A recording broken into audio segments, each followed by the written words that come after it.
Hi, everybody. It's a Tuesday edition of The Bullpen with Adam the Bull. It is Tuesday, January 3rd, 2023. I'm recording this podcast starting at 9:10 a.m. Obviously, the tragic incident that took place last night in Cincinnati between the Bills and the Bengals. We're going to talk about that. But there's just so much we can say. We don't know that much. So we'll get into that. What we know is, keep in mind that I'm recording this at 9:10, and you know, if any news breaks after 9:45, it will not be on today's podcast, certainly be on tomorrow. Plus, on a much lighter but much happier note, a magnificent performance for the ages from Donovan Mitchell of the Cavs. That's all coming up on this Tuesday Bullpen with Adam the Bull.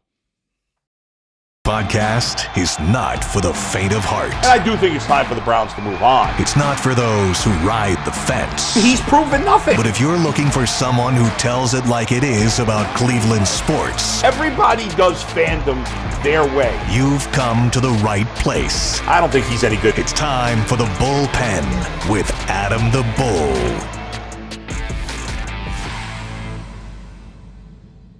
So last night, I, like many people, sat down to watch Monday Night Football.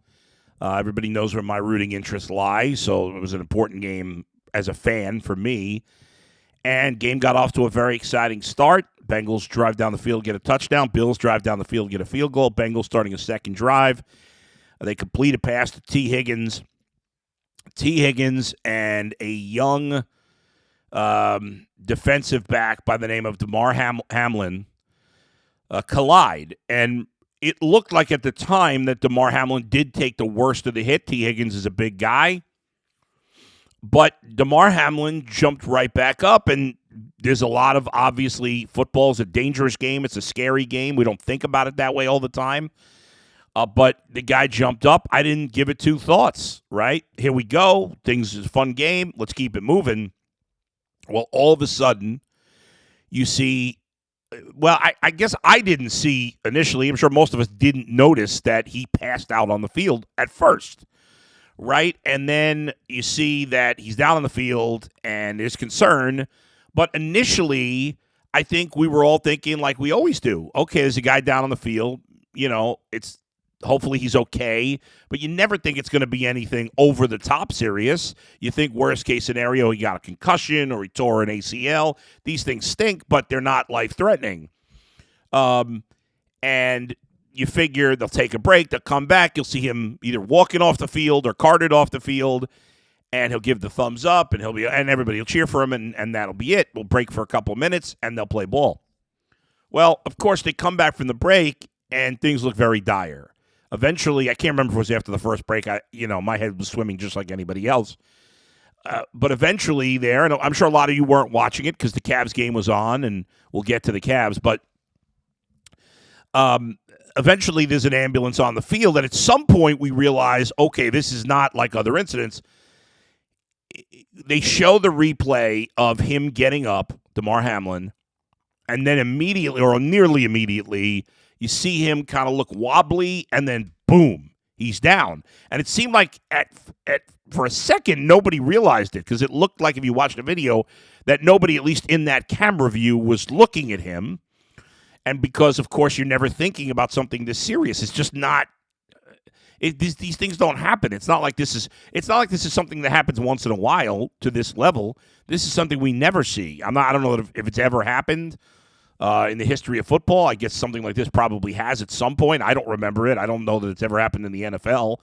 You know, I maybe it is. Maybe somebody's put it out there. I'm not sure. You know, you try to read as much as you can. But then after he's down for a while, you see the looks on the faces of not only the Bills players, but the Bengals players.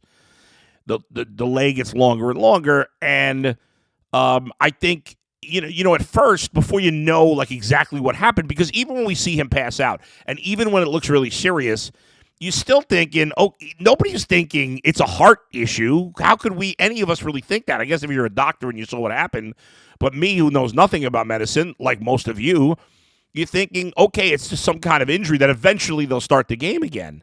But then and even me and my head, you're thinking, okay, you know, hopefully he's okay. Eventually they're going to play the game. But then when once you learn A, it's his heart, and B, that his heart actually stopped on the field, then obviously you cannot continue the game. There's no, like, my first thought was, well, if the players want to play, then I'm okay with that. But that was before I knew that something happened, that his heart stopped beating on the field.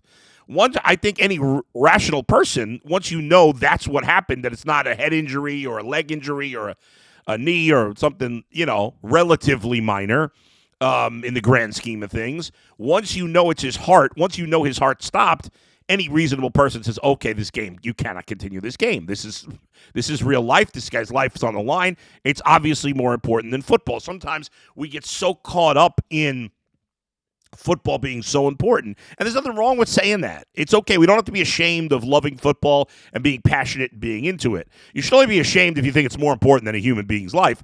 And I'm sure 99% of us don't think that. There's always going to be a small percentage of lowlifes out there that, you see people do and say stupid things. But ultimately, once we knew what happened, you knew the game had to stop. I think the NFL, Troy Vincent, claimed after the game that the NFL was never going to continue the game. Now, unlike us, they knew what was going on right away because obviously the league was in communication with, somebody there. That's obvious that they knew what was happening. They knew much quicker than the rest of us knew that this guy's heart had stopped on the field, that his heart had stopped beating. They gave him CPR. They saved his life. Had they not given him CPR on the field, and kudos to the medical teams from the Bills and the Bengals, all the medical personnel. What a magnificent job they did. They saved this man's life. Now, as of, again, 9 o'clock this morning, he's in critical condition. The Bills obviously put out a statement this morning, and I'll read it to you here. And again, remember, at this point, it's 9:18 a.m., so if something has changed by the time you listen to this, this is the information I have at the time. Damar Hamlin suffered a cardiac arrest following a hit in our game versus the Bengals. His heartbeat was restored on the field, and he was transferred to the UC Medical Center for further testing and treatment. He is currently sedated and listed in critical condition. Obviously, this is an extremely serious situation. From what I read from Dr. Chow, who's a guy that covers league injuries and stuff, it's obviously a good thing that his heartbeat was immediately restored on the field. The long-term diagnosis, I'm not even going to pretend to have any clue whether what this guy's life is going to look like after this. I have no idea. I'm not a doctor. I'm not going to pretend one. I'm not going to speculate. I don't know anything. None of us do. Most of us don't. Certainly if you're not a doctor, and certainly if you're not dealing with him directly. He's at a level 1 trauma hospital in Cincinnati. I assume he's getting great care. We all hope for the best for this person. This guy's a human being. We sometimes forget that. By all accounts, he was a very nice man. I shouldn't say was. He is a very nice man. Apparently, he was a top prospect coming out of high school, and he's from Pittsburgh, and he stayed in Pittsburgh because he wanted to be a good example to his younger brother. He was doing charity work to raise money for kids, poor kids that couldn't afford toys. The goal was $2,500. They had already broken that goal slightly by yesterday. By 9 o'clock this morning, they had raised $3.5 million. So a lot of great people out there. I think there were over 1 million donations to Damar Hamilton's Hamlin. I don't know why I keep saying Hamilton. I apologize. Damar Hamlin's charity. So like everybody else, of course, wish the best for Damar Hamlin. It's such a sad situation. It's very scary. I wonder how hard it will be when they do go back on the field, whenever that is. How if you're a Bills player, if you're a Bengals player, if you're T. Higgins, who was the guy that collided with Damar Hamlin, it's going to be hard to get back on the field. I got to imagine. I'll look forward to talking to this with Tyvis and some of our former players, DeQuell and Leroy, but this is so different than anything else these guys have been through. I mean, this is just a whole new level, but it's going to be crazy. But most importantly, hopefully Damar Hamlin is okay, and hopefully we get good news at some point today that he's doing better. I know his agent tweeted last night that his vital signs had returned to normal, but that he was being sedated. He and I don't want to give too much more unless I'm sure it's a fact. So, anyway, I'll leave that there. Certainly there's nothing I could say or do that's going to make him better. I, like any other decent human being, wants to see him recover, and that's most important. We love football. We love the hits. We love the games. We love the excitement. This is more important, obviously. It's stupid for me to even say that. But like everybody else, it's hard to always find the right words when talking about a situation like this. So all the best to him. All the best to his family. Thankfully, his mom, at least, was there with him. I'm not sure. I think he had other family members there. I'm not sure, but I know in the broadcast they mentioned his mom specifically was there and was, I believe, able to ride to the hospital with him. So that's, in this situation, it's scary enough. Good that he has his mom there. Whew. As far as the NFL's handling of this, there's part of me that wants to give them a little benefit of the doubt because in the end, the right decision was made to not play. And does it ultimately matter if they waited a little longer to make that decision? I don't buy that the league was not considering playing. Joe Buck certainly didn't make that up. Is it possible they got wrong information? I guess, but it seemed like the players were attempting to get ready. Kudos to Sean McDermott of the Bills head coach. Kudos to Zach Taylor, the Bengals head coach, and to all the players who came together and realized that this was not typical.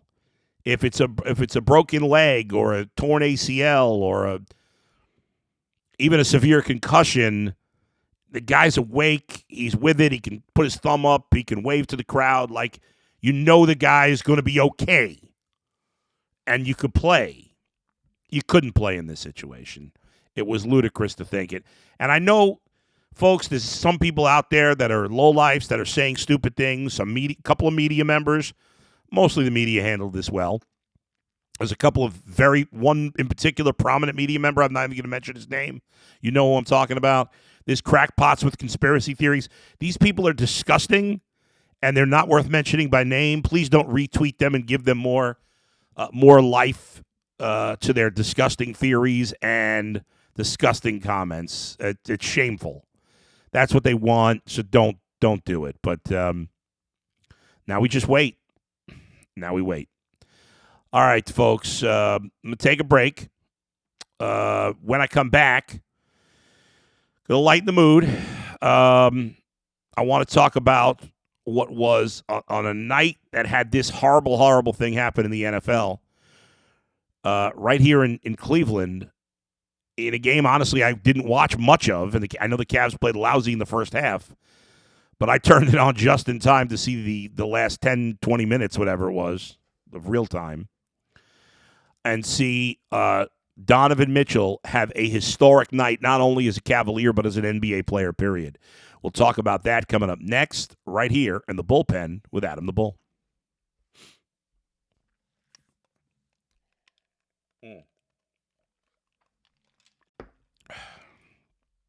Okay.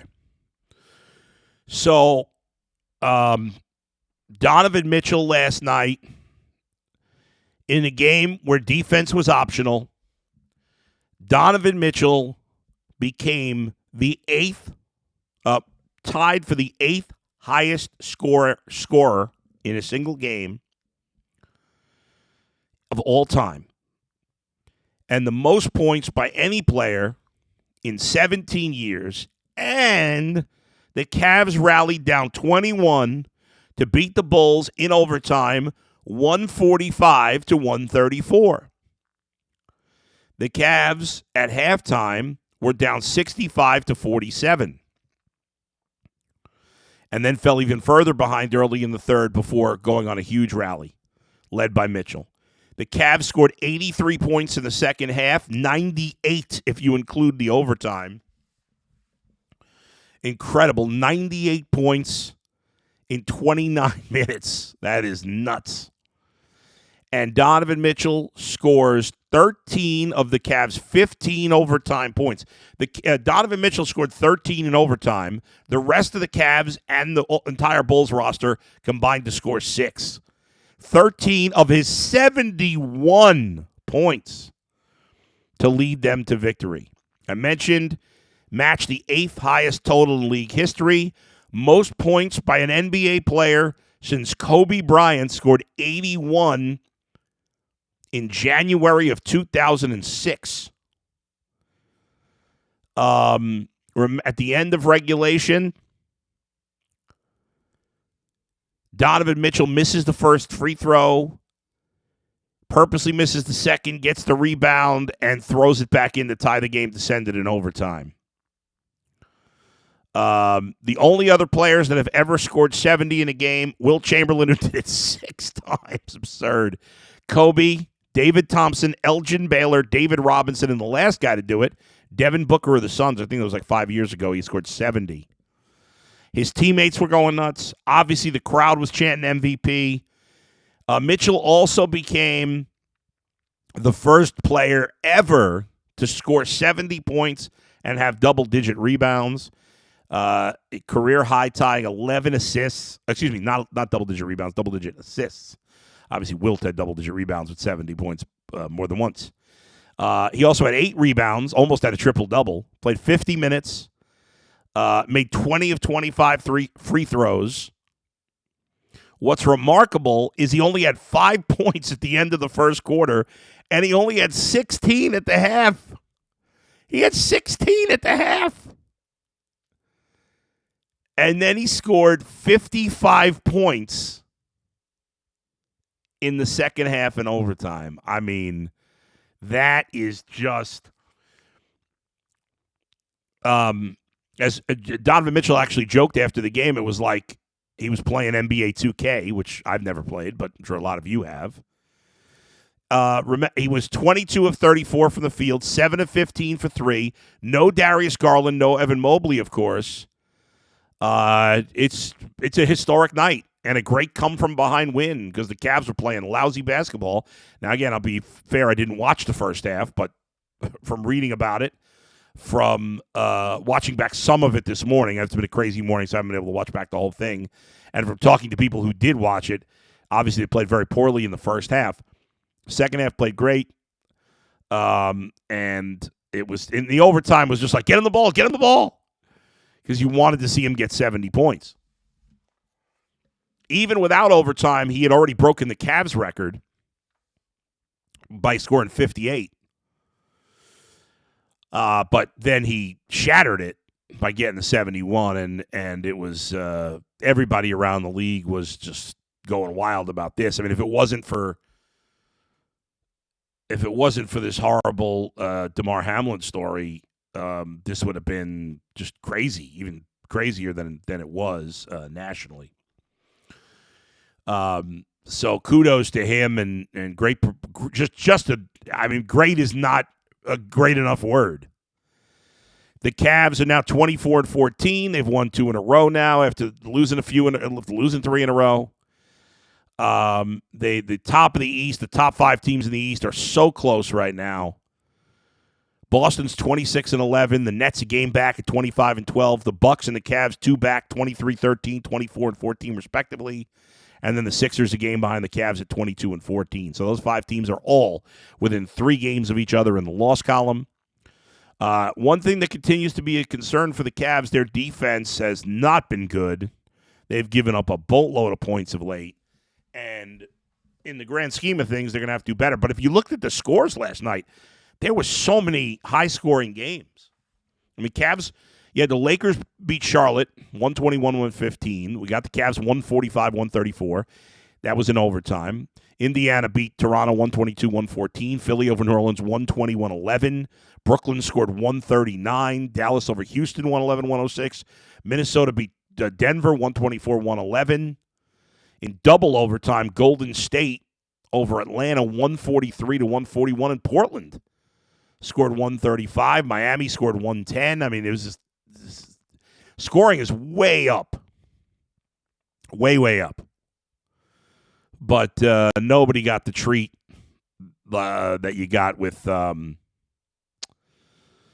Cavs.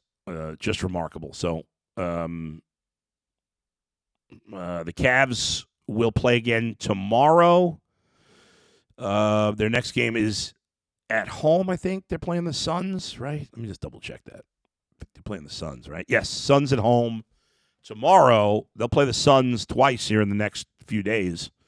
Because after the Cavs host the Suns tomorrow, they go on the road. Tough road trip. Cavs go on the road for, 5 games, and 9 of their next 12 are on the road after this game against Phoenix. They go on a road trip of Denver, Phoenix, Utah, Portland, Minnesota. That is tough. Then 1 game at home against New Orleans, and then back on the road for Memphis before they play Golden State and Milwaukee at home. That is, woo. The next 3 weeks are going to show us what the Cavs are made of. I don't think there's any doubt about that. All right, betonline.net, your number one source for sports betting info, stats, news, and analysis. Get the latest odds and trends for every professional and amateur league out there, from pro football to college bowl season, the basketball and World Cup. We've got it all at betonline.net. If you love sports podcasts, you can even find those as well.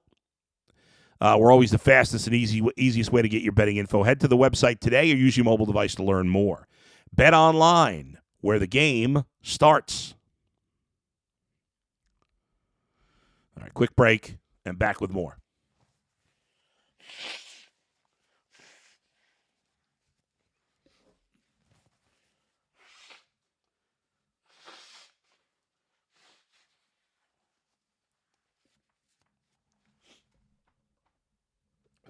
Okay. Again, at the moment, it is 9:33 a.m. Tuesday morning. Started the show talking about the sad story in the NFL last night of Demar Hamlin. It was so surreal, his injury, what happened to him, especially because the crowd was like electric. There were a lot of Bills fans there, obviously a lot of Bengals fans. The crowd was going absolutely bananas. It was so loud. The game was off to this wild start of like the ball just moving up and down the field. Then all of a sudden he gets hurt. Things start to get quiet. We realize at some point that this is very serious, and it's dead silence. And it's scary. I know there was a moment, talking with some friends, we were texting, and like, you're thinking for a second, did this guy just die on the field? Like, oh, man. Now, fortunately, that did not happen. His heart did stop. According to the Buffalo Bills, he had a cardiac arrest. They revived him. Thankfully, again, so amazing the job. These doctors at the stadiums, they practice these emergencies. You never want this to happen. You never expect this to happen. But ultimately, their training and their practice led to likely saving. Before I said they saved his life, I think they did. Again, I need to be very careful with my words. I think they saved his life. I don't know that for sure, so I want to be careful about that. But it seems like that was the case. Obviously, it's a scary situation. I think everybody that was watching that game, and certainly everybody involved in that game, and I think everybody in the NFL family, all the players around the league, have to be, shaken after what they saw on the field. So I certainly wish all the best for him, and as everybody is. And again, if you missed it, the guy appears to be a very nice person. Stayed in Pitt, went to Pitt instead of going to a bigger school. He had offers from Ohio State and others to be close to his brother and be a role model for his brother. He talked about in an article I read by Tyler Dunn, who covers the Bills. He talked about how he grew up and he didn't have any good role models, and he wanted to be a role model for his brother. And apparently, he was a great role model, and he was raising money for charity to be able to give toys to kids who came from poor families. And what an amazing job by all the fans out there who donated. I believe there were over 1 million separate donations that as of 9 o'clock this morning had totaled about $3.5 million. The goal for this was $2,500, and it's raised $3.5 million. There's so much good out there when we want to be, when we are caring and loving and thoughtful of each other. Yeah, there's always going to be the small percentage of jerks who say stupid things and do stupid things.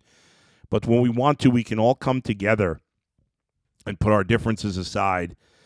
It's scary. And I really, wish the best for all the Bills players, certainly for Damar Hamlin. And I think while the league handled this wrong initially, ultimately they got it right by not playing. And I thought the players on both teams, the coaches and the staffs of both teams deserve a ton of credit. Sometimes the players and the coaches more than anybody can get caught up in how important football is, but they didn't get caught up in that. They got caught up in how important life is, and kudos to them. I'm going to leave it there for now. Hopefully we'll get more good news as the day goes on. Thanks for joining me as always. I'll talk to you tomorrow. Where else but right here in the bullpen with Adam the Bull. See ya.